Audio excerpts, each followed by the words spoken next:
తాకట్టులో ఉన్న బంగారాన్ని విడిపించి ఆ రోజున్న మార్కెట్ ధర కట్టి మిగిలిన డబ్బును మీకు అందిస్తుంది కొమ్మూరి గోల్డ్. నమస్కారం ముల్లపూడి గారు. నమస్కారం ముఖేష్ అంబానీ గారు. సార్, ముఖ్యంగా మమతా బెనర్జీ గారు ఇప్పుడు మనం పశ్చిమ బెంగాల్లో పరిస్థితి కొంచెం అదుపులో ఉంది. కొన్ని భారీ మార్పులు చేర్పులు జరుగుతున్నాయి.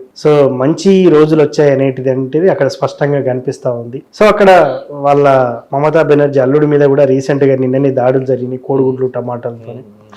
ముఖ్యంగా మమతా బెనర్జీ గారు జైలుకు వెళ్లే అవకాశం ఉందని చెప్పేసి కొంత వార్తలు వినిపిస్తున్నాయి. మీరేం చెప్తారు? ఆమె జైలుకు వెళ్తుందా? ఎందుకంటే ఖచ్చితంగా ఆమె చేసిన పాపాలు అన్ని ఇన్ని కావు, మనందరం చూసాం. మీరు కూడా తరచూ కోల్కతా కూడా వెళ్తా ఉంటారు. అక్కడ మీకు కూడా కొన్ని చేదు అనుభవాలు కూడా ఎదురైపోయినాయి. ఏంటి సార్, ఈ మమతా బెనర్జీ అనేటువంటి వాళ్ళు రాజకీయాలకి పనికిరారు, ఆవిడని అసలు పూర్తిగా పాతి పెట్టడమే లక్ష్యంగా ఇప్పుడు బీజేపీ వ్యవహరిస్తుంది, రీసెంట్గా ఏర్పడినటువంటి ప్రభుత్వం అని చెప్తా ఉన్నారు. ఏంటి అసలు మమతా బెనర్జీ ఇంకా రాజకీయంలో కొనసాగుతుందా? మరి జైలుకు వెళ్తుందంటారు, జాతకరీత్యా ఆమె జైలుకు వెళ్తుందంటారా? ఏం చెప్తారు అసలు? మమతా బెనర్జీ ఆమె ఫస్ట్లో వచ్చినప్పుడు రాజకీయాల్లోకి తృణమూల్ కాంగ్రెస్కి వచ్చినప్పుడు ఫోలందేవ్ తెలుసా? ఫోలందేవ్ అని ఆవిడ ఎంపీ కింద వెలిసింది. చాలా మంది అత్యాచారాలు చేస్తే ఆమె నక్సలైట్గా మారి నక్సలైట్ నుంచి పరిస్థితి సరెండర్ అయ్యి అప్పుడు ఎంపీ ఎలక్షన్స్లోకి వచ్చి ఎంపీగా గెలిచింది. అలా చాలామంది చెప్తారు. ఈ మమతా బెనర్జీ కూడా చాలా కొన్ని క్లిష్టమైనటువంటి పరిస్థితులను ఎదుర్కొని వచ్చి ఆ సందర్భంలో తృణమూల్ కాంగ్రెస్ పెట్టింది. అప్పుడు ప్రజలందరికీ సానుభూతి ఉంది. అసలు కలకత్తా అంటేనే ఒక మహాసముద్రం అనమాట. కలకత్తా ఏంటంటే గుంటాగిరికి మామూలుగా ఉండదు. ఆ కలకత్తాలో జోసెఫ్ బసు ప్రభుత్వంలో ఉన్నప్పుడు కూడా కంటిన్యూస్ ఒక 25-30 సంవత్సరాలు అతను పరిపాలన చేశాడు. అందులో కలకత్తాకి సంబంధించి మనది తిల్జల 24 పార్గనాస్ హైవే మీద మన ఆశ్రమం ఉంది, ఆనంద్ మార్గ్ ఆశ్రమం. అలాగే ఆ పక్కనే లేక్ గార్డెన్స్ దగ్గర మా బాబా క్వార్టర్స్ ఉంది. మమతా బెనర్జీ వాళ్ళ ఇల్లు మాకు తెలుసు, అక్కడ జ్యోతి బసు ఇల్లు తెలుసు, మేము తరచూ వెళ్ళేవాళ్ళం. అయితే ఎమర్జెన్సీ టైంలో ఏం చేశారంటే వీళ్ళంతా కూడా ప్రభాత్ రంజన్ సర్కార్ అని ఒక ధర్మ గురువు గారు, మన గురువు గారు, ఆయన ఆనందమూర్తి అంటాం, ఆయన ఆనందమార్గ్ ఆశ్రమం ఫౌండర్. ఆయన్ని 7 సంవత్సరాలు నిర్దాక్షిణ్యంగా జైల్లో పెట్టారు. ఎందుకు తెలుసా? ప్రౌక్ట్ అని ఒక సిద్ధాంతం ఇచ్చారు. శ్రీకృష్ణుడు సుదర్శనాస్త్రం ఇచ్చాడు కదా. శ్రీకృష్ణుడు పుట్టినప్పుడు కంసుడు, జరాసంధుడు మొత్తం అందరూ, పాపం కృష్ణుడు ఎవరిని ఏం చేయలేదు, అందరూ ఈ రివర్స్ గాళ్ళు అందరూ నీచులందరూ వచ్చేసి ఈయన మీదకి అటాక్ చేస్తారు. రాముడి కాలంలో కూడా అంతే. అలా ప్రభాత్ రంజన్ సర్కార్ సాక్షాత్తు స్వయంభూ శ్రీకృష్ణుడు సాక్షాత్తు శివుడిగా, వివేకానందుడిని ఎలాగైతే శివుడు అవతారంగా కొలుస్తామో అలా అనమాట. అప్పుడు ఆ ప్రౌడ్ సిద్ధాంతం కోసం జ్యోతి బసు ఏం చేశాడంటే ఈ సిద్ధాంతాన్ని విత్డ్రా చేయమన్నారు. అదేమీ లేదు, anti communism and anti capitalism. డబ్బున్న వాళ్ళని పేదవాళ్ళకి ఇవ్వండిరా. భక్తి వేరు. ఇప్పుడు భక్తి అంతా మూఢనమ్మకాలతో చెప్తున్నారు. స్పిరిచువాలిటీ అంటే మూఢనమ్మకం కాదు, స్పిరిచువాలిటీ అంటే ఆత్మకు సంబంధించినటువంటిది. కాబట్టి ఇది మూఢనమ్మకాలు ఉండకూడదని చెప్పినందుకు గాను ఆయన స్థాయి ఎలాంటిదంటే ఆయన ఇచ్చిన ప్రౌడ్ థియరీకి నోబెల్ ప్రైజ్ వచ్చింది అమెరికాలో. సౌత్ మెథడిస్ట్ యూనివర్సిటీ ప్రొఫెసర్ అయిన డాక్టర్ రవిభాత్రాకి 1993లో ప్రైజ్ వచ్చింది, నోబెల్ ప్రైజ్. ఆయన చాలా 10,000 మంది అవధూతలను తయారు చేశారు, సన్యాసుల్ని. ఆ సన్యాసుల్లో లేడీ సన్యాసులు 4,000 మంది ఉంటే 6,000 మంది మగవాళ్ళు ఉంటే ఈయన ఏం చేయలేక ఆనంద్ మార్గ్ ఆశ్రమాల్లో ఈ కమ్యూనిస్ట్ కార్యకర్తలు, యాంటీ గూండాస్ ఉంటారు కదా, anti community social elements, anti social elements వాళ్ళు వచ్చి ఆడ సన్యాసుల్ని రేప్ చేసి అత్యాచారాలు చేసి చంపేశారు, కాల్చేశారు. అలాగే చాలామంది మగ స్వామీజీలని మా ఆశ్రమంలో వాళ్ళని చంపేసి కాల్చేశారు. మా గురువు గారిని 7 సంవత్సరాలు జైల్లో పెట్టారు, విషం ఇచ్చారు. ఎవరు? ఈ కమ్యూనిస్ట్ ప్రభుత్వం, జ్యోతి బసు. అందువల్ల మమతా బెనర్జీని మేము అసలు లెక్కలోకి కూడా తీసుకోమన్నమాట. జ్యోతి బసునే ఢీకున్నాం. అయితే మా గురువు గారిని మామూలు మనిషి అనుకుని విషం ఇచ్చారు. విషం ఇస్తే ఆయన విషం తాగేసి బతికేసరికి బెత్తరపోయారు. ఒక పనికి మాలిన సిబిఐ ఆఫీసర్ ఒకడు ఉన్నాడు అనమాట, వాడు ఆర్జీ శ్రీవత్సవ. అప్పుడు అరెస్ట్ చేశాడు. తర్వాత తెలుసుకుని పాపం ఇప్పుడు మన ఆశ్రమంలోనే సాధువుగా మారిపోయాడు. అది ఇందిరాగాంధీ వాళ్ళ ప్రెషర్ వల్ల ఇవన్నీ జరిగినాయి అనమాట అప్పట్లో. ఇవన్నీ ఇప్పుడు ఏం లేవు. కాబట్టి కలకత్తా గురించి బాగా క్లోజ్గా నాకు తెలుసు. మనం మామూలుగా వెళ్ళినా సరే కలకత్తాలో గుండాగిరి చేసేస్తారు. గ్రూప్గా వెళ్ళాలి మనం, కలకత్తా అంటే అంత ఈజీ కాదు. అటువంటి ఇప్పుడు పరిణామాలు మారే అవకాశం ఉంది కదా, మారిపోయినాయి. బీజేపీ ప్రభుత్వం రాగానే ఇప్పుడు అన్ని మారిపోయినాయి.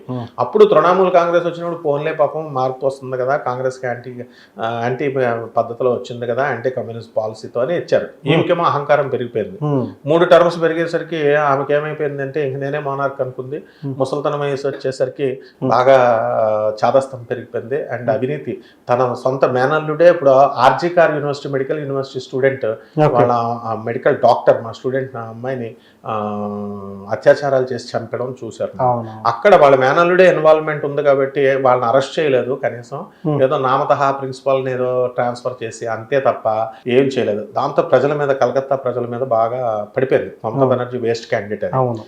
అందువల్లనే ఇప్పుడు చూడు బీజేపీ వాళ్ళు ఆ అమ్మాయి ఆర్జీకార్ యూనివర్సిటీ మెడికల్ స్టూడెంట్ వాళ్ళ అమ్మకి సీట్ ఇచ్చారు.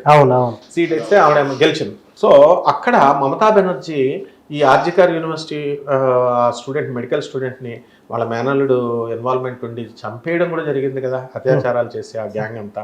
సో అది చూసి ప్రజలకి తెలుసుకున్నారు. అందుకే వాళ్ళ అమ్మకి సీట్ ఇచ్చినప్పుడు ఎంపీగా గెలిపించారు.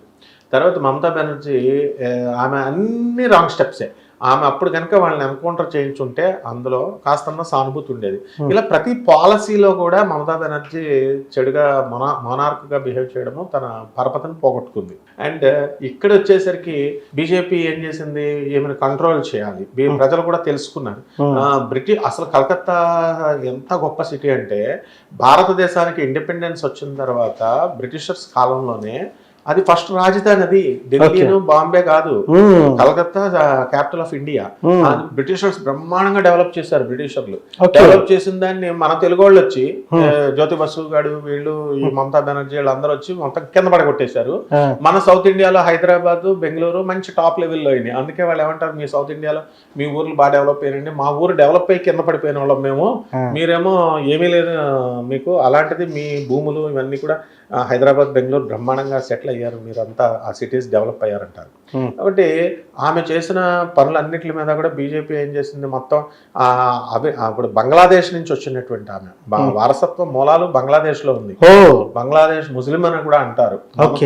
మమతా బేగం అంటారు, మమతాజ్ బేగం, మమతా బెనర్జీ కాదు అనమాట. సో అలా అంటారు, మాకు తెలుసు కలకత్తాలో అందరూ అంటుంటారు, వింటూ ఉంటాం. సో ఆమె ఆ పాలసీస్ అన్ని కూడా బంగ్లాదేశ్ వాళ్ళని తీసుకొచ్చి అక్కడ నివాసాలు ఇవ్వడము, తర్వాత భారతీయ సంతతిని తగ్గించడము, ఇలాంటివన్నీ చాలా చేసింది ఆమె. ముస్లిం అక్కడ అసలు విచిత్రం ఏంటంటే కలకత్తా ముస్లింసే రివర్స్ అయ్యి ఆమెకు ఓట్లు వేయలేదు. అందువల్లనే బీజేపీ రాగలిగింది. కంట్రోల్ చేశారు. ఎవరైతే యాంటీ సోషల్ ఎలిమెంట్స్ ఉన్నారో వాళ్ళందరూ ఓట్లు పీకేశారు బీజేపీ వాళ్ళని. ఇది తర్వాత అలా చేసుకుంటూ వచ్చారు కాబట్టి ఆమె ఇప్పుడు ప్రజలే తిరస్కరించారు, ఇంకా భవిష్యత్తు ఉండదు. అండ్ రెండోది ఏంటంటే, ఇప్పుడు ఆమె మీద జరుగుతున్నటువంటి కేసుల మీద విచారణ ఉంటుంది. And law it will take its own course అనమాట. దాని పద్ధతిలో మన వాళ్ళు చెప్తున్నట్టు చట్టం తన పని తానే చేసుకుపోతుంది అంటారు సినిమా డైలాగులు. రాజకీయ నాయకులు అందరికీ ఒకటే, చట్టం తన పని తాను చేసుకుపోతుంది అంటారు. అలా ఆమెని వెళ్ళి జైల్లో పెట్టడం ఖాయం, అందులో డౌట్ లేదు. అంటే బీజేపీ కక్షతో చేయదు, ఆమె చేసుకున్న పనులే. ఆమె తప్పకుండా ఆమెని కర్మ వదలదు. మీరు అన్నట్టుగా కర్మ ఎవరిని వదలదు. ఆ కర్మకు ఇప్పుడు టైం వచ్చింది కాబట్టి ఇప్పుడు ఆమె జైలుకి వెళ్ళిపోయే టైం వచ్చింది. అండ్ జ్యోతిషపరంగా కూడా మమతా బెనర్జీ సింహరాశికి చెందింది. సింహరాశికి ఇంకా ఇప్పుడు 2 జూన్ 2026 సంవత్సరం నుంచి జైలుకి వెళ్ళే టైం స్టార్ట్ అవుతుంది. ఇప్పుడు గురుడు వ్యయంలోకి వచ్చినప్పుడు జైలుకి పంపిస్తాడు. సెక్యూరిటీస్ పెట్టిన ఇతరుల తన మేనల్ని, వీళ్ళని, వాళ్ళందరికీ కూడా బినామీలు చేసి ఇలాగే రకరకాలు చేసిందని. ఇప్పుడు వాళ్ళ మేనల్ని మీద అందుకనే కోడిగుడ్లు టమాటాలు వేసి దాడి చేయడాలు. ప్రజలేం పిచ్చోళ్ళు కాదు కదా. సో గురుడు వ్యయం అనేది 2 జూన్ చూడండి, ఖచ్చితంగా నేను చెప్తున్నాను. 2 జూన్ 2026 సంవత్సరం నుంచి మళ్ళీ 2 జూన్ 2027 లోపల ఆమెను ఖచ్చితంగా అరెస్ట్ చేస్తారు. రావట్లేదు. ఎందువల్లంటే సింహరాశి అష్టమ శని, సప్తమంలో రాహు, వ్యయంలో గురుడు, ఈ యొక్క జన్మంలో ఉన్నటువంటి ఈ యొక్క కేతువు కూడా వ్యయంలోకి వెళ్తున్నాడు. గురు కేతువులు ఇద్దరు కలిసి డిసెంబర్ 5, 2026 సంవత్సరం నుంచి వ్యయంలోకి వస్తారు. తర్వాత శని కూడా అష్టమంలో ఉన్నాడు, ఎట్టి పరిస్థితుల్లో కూడా వదలడు అనమాట. అందువలన ఆమె జైలుకి వెళ్ళడం గ్యారంటీ. అది వ్యక్తిగత కక్షలతో, బీజేపీ రాజకీయ కక్షలతో చేసింది కాదు. ఆమె చేసుకున్నటువంటి కర్మలకి రిటర్న్ దేవుడు ఇచ్చారనమాట. సో ఏది ఏమైనప్పటికీ కూడా మమతా బెనర్జీ జైలుకి వెళ్తుందంటారు. 100% జైలుకి వెళ్తుంది. Thank you sir. Thank you.